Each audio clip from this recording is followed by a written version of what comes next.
Our elders are often heard reminiscing nostalgically about those good old Portuguese days. The Portuguese and their famous loaves of bread. Those eaters of loaves might have vanished, but the makers are still there. We still have amongst us the mixers, the molders, and those who bake the loaves. Those age old, time tested furnaces still exist. The fire in the furnaces has not yet been extinguished. The third and jingle of the traditional baker's bamboo, heralding his arrival in the morning, can still be heard in some places. Maybe the father is not alive, but the son still carries on the family profession. These makers are even today known as Pada in Goa. During our childhood in Goa, the baker used to be our friend, companion, and guide.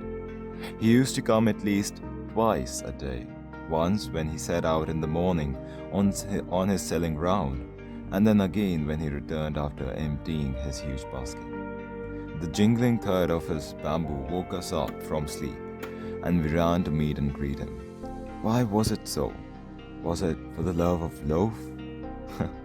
Not at all. The loaves were bought by some Paskin or Bastine, the maid servant of the house. What we longed for were those bread bangles, which we chose carefully. Sometimes it was the sweet bread of special make. The baker made his musical entry on the scene with the jhung sound of his specially made bamboo staff. One hand supported the basket on his head and the other banged the bamboo on the ground. He would greet the lady of the house with "Good morning" and then place his basket on the vertical bamboo. We kids would be pushed aside with a mild rebuke and the loaves would be delivered to the servant. But we would not give up. We would climb a bench or the parapet and peep into the basket. Somehow, I can still recall the typical fragrance of those loaves. Loaves for the elders and the bangles for the children. Then we did not even care to brush our teeth or wash our mouths properly. And why should we? Who would take the trouble of plucking the mango leaf for the toothbrush? And why was it necessary at all? The tiger never brushed his teeth. Hot tea could wash and clean everything so nicely after all. Marriage gifts are meaningless without a sweet bread known as the bowl, just as a party or a feast loses its charm without the bread. Not enough can be said to show how important a baker can be for the village. The lady of the house must prepare sandwiches on the occasion of her daughter's engagement. Cakes and bulinas are a must for Christmas as well as other festivals. Thus, the presence of the baker's furnace in the village is absolutely essential. The baker or bread seller of those days had a peculiar dress known as the kabai. It was a single-piece long frock reaching down to the knees.